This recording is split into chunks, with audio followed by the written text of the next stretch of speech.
तो आज मैं आपको बताऊंगा किस तरीके से कांस्टेबल का फॉर्म भरेंगे। तो इसके लिए आपको सरकारी वेबसाइट पे चले जाना और यहाँ पे जाने के बाद यूपी पुलिस कांस्टेबल लिखा हुआ है ऑनलाइन फॉर्म 2023, तो आपको इस पर क्लिक कर देना है। तो इसके आप वेबसाइट पे पहुँच जाएंगे। तो वेबसाइट पे आने के बाद क्या है कि इसमें सारे इंपॉर्टेंट्स दे रखा है, एप्लीकेशन फ़ीस दे रखा है, क्राइटेरिया दे रखा है कौन कौन सा क्या है, फिर उसके बाद इसका टोटल पोस्ट बता रखा है, फिर वैकेंसी का डिटेल भी दे दिया है, नीचे आपका फिजिकल एलिजिबिलिटी क्या है वो है, उसके बाद यहाँ पे क्या ऑनलाइन फॉर्म किस तरीके से करेंगे वो बता दिया है। देन आप यहाँ नीचे जाएंगे तो अप्लाई ऑनलाइन में बगल में क्लिक हेयर पर हम कर देंगे क्लिक।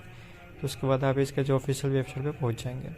तो यहाँ पे आने के बाद आपको क्या करना है कि सबसे पहले इसको आप डेस्कटॉप साइड में कर लेना। उसके बाद यहाँ पे कॉर्नर में लिख के आ रहा होगा अप्लाई ऑनलाइन, तो आपको अप्लाई ऑनलाइन पे करना है क्लिक। उसके बाद यहाँ पे अपना नाम, आपका लास्ट नाम, एप्लीकेशन का फुल नेम, अपना फुल नाम डाल देना आप, फिर आपका जन्म तिथि क्या है वो देना है, फिर फादर्स यानी कि जो भी आपका पूरा डिटेल है सारे डिटेल को आप यहाँ पे फॉर्म को फिल कर दीजिएगा, फॉर्म में सारे डिटेल्स को। तो इसको हम चलिए फिल कर देते हैं। ये थोड़ा क्या दिक्कत हो गया समझ नहीं आ रहा है, चलिए डेट ऑफ बर्थ डालते हैं।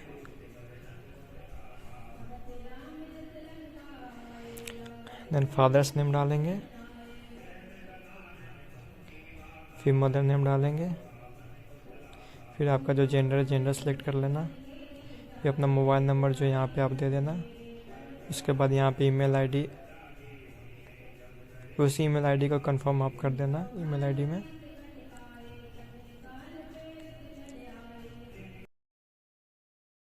फिर जो है नेशनलिटी नीचे सेलेक्ट कर लेना इंडियन। उसके बाद आपसे पूछेगा आप उत्तर प्रदेश के निवासी, तो यस कर देंगे। अगर आपको रिजर्वेशन चाहिए तो वो उसके भी नीचे यस कर देंगे 40A में। यस करने के बाद आप पूछेगा मूल निवास कहाँ से बनाया हुआ है, तो जो भी SDM तहसील जहाँ से बनाएगा आप वो कर देना। दैन उसके बाद उसका जो तिथि होगा, डेट होगा, आप वहाँ पे डेट डाल देना, कौन से डेट को आपका मूल निवास प्रमाण पत्र बना था। उसके बाद नीचे मूल निवास प्रमाण पत्र का आपको संख्या डालना पड़ेगा। वहीं पर आप देखेंगे तो डोमिसाइल सर्टिफिकेट नंबर दिया रहता है, तो आप उस डोमिसाइल सर्टिफिकेट नंबर को यहाँ पे आप नीचे डाल देना, इसको फिल कर देना। बाद आप अपना होम डिस्ट्रिक्ट सेलेक्ट कर लीजिएगा, तो मैं अपना कर लेता हूँ। फिर आप अपना कैटेगरी सेलेक्ट कर लेना, EWS OBC जनरल जो भी है, मैं अपना EWS कर लिया हूँ। जब आप जो भी सर्टिफिकेट करेंगे उसको आपको सर्टिफिकेट देना पड़ेगा, जो भी आप कैटेगरी सेलेक्ट करेंगे। तो मैंने अपने EWS का कर दिया है। किसने जारी किया तो वो बता दिया, तहसील से जारी हुआ। फिर मैंने उसका अपना डेट बताता हूँ, किस डेट को जो है तहसील से जारी हुआ, तो वो हम कर देते हैं। फिर उसके बाद आपका नीचे मांगेगा कि सर्टिफिकेट नंबर क्या है, तो आपको यहाँ पे सर्टिफिकेट नंबर देना पड़ेगा। जो भी आपको OBC है तो OBC का, SC ST का है, या फिर EWS का, EWS का, सबका सर्टिफिकेट जो भी आप अप्लाई करेंगे उसका देना पड़ेगा यहाँ पे। कैटेगरी ऑप्शन को आप छोड़ सकते हैं। देन उसके बाद नीचे ये पूछ रहा है कि क्या आप स्वतंत्र सेनानी है तो नो कर देना है। अगर आपने कोई सरकारी कर्मचारी है तो उसका भी आप नो कर देना, अगर है तो यस करना है। फिर अभी होम गार्ड में है तो यस नो, जो भी अगर आप एक सर्विसमैन है तो उसका भी यस नो कर देना।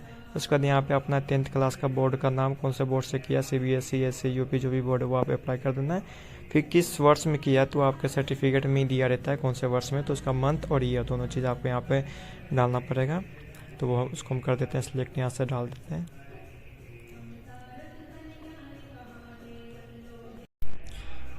फिर रिजल्ट का स्टेटस क्या है वो डालेंगे, पास है फेल है, फिर पास का ही ऑप्शन आएगा इसमें तो बस। फिर अपना रोल नंबर, जो रोल नंबर यहाँ पे आप अप्लाई कर देना, रोल नंबर फिल कर देते हैं। उसके बाद यहाँ पे सर्टिफिकेट, मार्कशीट और सीरियल नंबर है, तो सर्टिफिकेट में आप देंगे तो वहाँ पे सीरियल नंबर दिया हुआ रहता है, तो आपको वो सीरियल नंबर जो है यहाँ पे डालना पड़ता है। तो यदि आप UP बोर्ड के होंगे ना तो उसका मार्कशीट में देखिएगा ऊपर साइड में ही लेफ्ट साइड में दिया होगा सीरियल नंबर, तो वो आप यहाँ पे इसको अप्लाई कर सकते हैं सीरियल नंबर को। तो हम यहाँ पे इसको कर देते हैं फिल। और इसी तरीके से आपका 12th में भी करना, 10th और 12th का जिस तरीके से फर्स्ट का करेंगे मतलब 10th का करेंगे उस तरीके से आप 12th का भी सेम अप्लाई कर देना। इसके बाद अगर आपने 2 साल के लिए सेवा नाम में काम किया हुआ है तो इसमें यस नो कर देना। अगर आपका NCC का भी सर्टिफिकेट होगा तो इसमें भी आप यस और नो कर देना, अगर है तो यस, नहीं है तो नो। देन उसके बाद आपका जो भी एड्रेस है उस एड्रेस का डाल देना। एड्रेस में क्या दो है, एक तो प्रेजेंट एड्रेस है, दूसरा परमानेंट एड्रेस है। अगर आपका दोनों सेम है तो दोनों सेम ही डाल देना। यहाँ पे सेम एज कोरस्पोंड एड्रेस है तो सेम करोगे तो दोनों सेम हो जाएगा।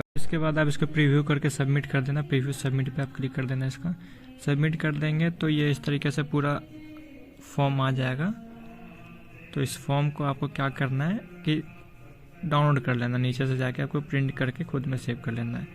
तो नीचे जाएंगे तो यहाँ पे पहले इसका सारा जो डिक्लेरेशन है इसको सबको फिल कर देंगे टिक लगा के। देन नीचे इसका कैप्चर कोड है, कैप्चर कोड फिल करेंगे और फिर फिल करने के बाद इसको यहाँ पे कॉर्नर में सबमिट एंड नेक्स्ट है वो तो यहाँ पे रजिस्ट्रेशन नंबर आपका आ जाएगा, साथ में मोबाइल में भी OTP रजिस्ट्रेशन दोनों आएगा। तो आप यहाँ पे आपको एक्टिव थ्रू OTP है तो इस पर क्लिक करना है। इसको करने के बाद आपको सीधा रजिस्ट्रेशन वाले में यहाँ पे रजिस्ट्रेशन नंबर OTP सब डाल के आप यहाँ पे एक्टिव करिएगा।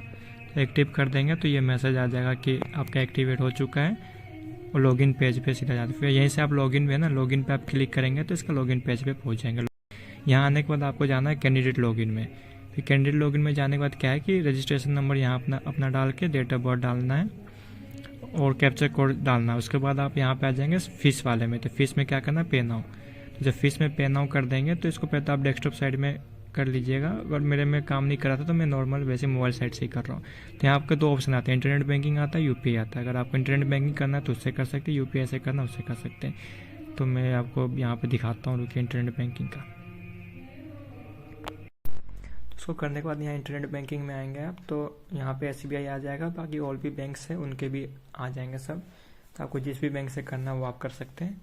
देन फिर उसके बाद नीचे अगर आपको UPI से करना है तो UPI थ्रू भी आप कर सकते हैं।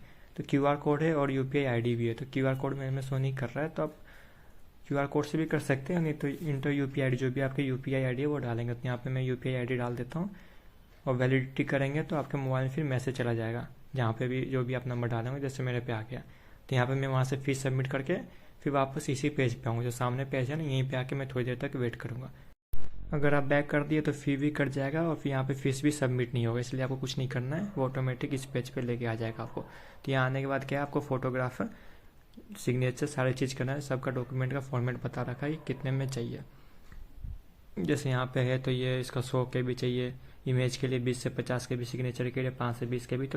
तो इस साइज़ के अंदर आप अपने फ़ोटो को पहले से गैलरी में सेव कर लीजिएगा। अगर आपको इमेज साइज की रिसर्च कैसे करना तो अब ये इमेज रिसाइजर में यहाँ से भी आप जाके कर सकते हैं, या फिर दूसरा भी है ये रिसाइज एंड इमेज, कई सारे मतलब वेबसाइट आप किसी भी वेबसाइट से जाके कर सकते हैं। तो मैं इसका बता देता हूँ कैसे। पहले आप डॉक्यूमेंट सेलेक्ट कर लेना, उसके बाद यहाँ पे आप क्वालिटी चेक कर लेना, फिर नीचे आप रिसाइज इमेज करोगे तो यहाँ पे इमेज का वो बता देता है।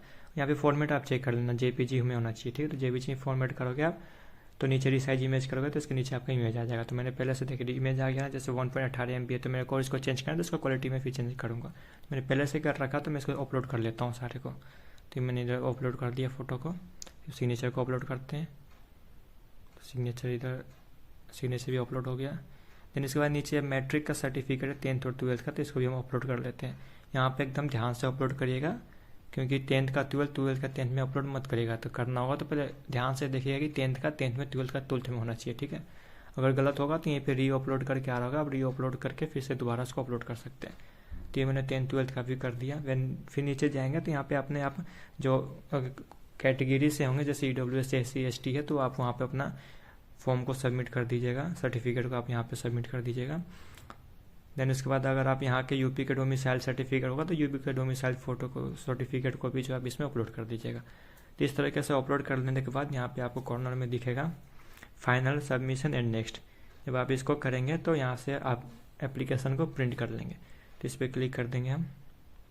उसके बाद इस पेज में आएगा, यहाँ पे क्या लिख के आएगा कि आपका जो ये है सक्सेसफुल हो चुका है, ठीक है, सक्सेसफुल कंप्लीट करके आएगा। उसके बाद आप प्रिंट एप्लीकेशन करके और ये जो एप्लीकेशन इसको आप प्रिंट कर सकते हैं।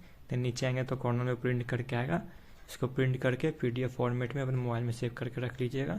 तो इस तरीके से करके आप अपने कंस्टेबल का फॉर्म को सबमिट कर सकते हैं और खुद से घर पे बैठ के भर सकते हैं। तो यही एक तरीका था। अगर आपको लगता है कि मैंने कुछ गलत फॉर्म फिल कर दिया है तो आप इसको फिर जब फॉर्म फाइनल सबमिट हो जाएगा तो 1-2 दिन का डेट देते उस डेट में आप जाके फिर फॉर्म को रिकलेक्शन कर सकते हैं। अगर आपने एप्लीकेशन प्रिंट नहीं किया तो इस तरीके से होम पेज में आके प्रिंट एप्लीकेशन करके फिर registration number, date of birth, captcha code डाल के भी आप होम पेज से एप्लीकेशन को प्रिंट कर सकते हैं। तो ये था फॉर्म भरने का तरीका। आई होप कि आपको अच्छे से समझ में आया होगा और आपने फॉर्म को अच्छे से फिल कर लिया होगा।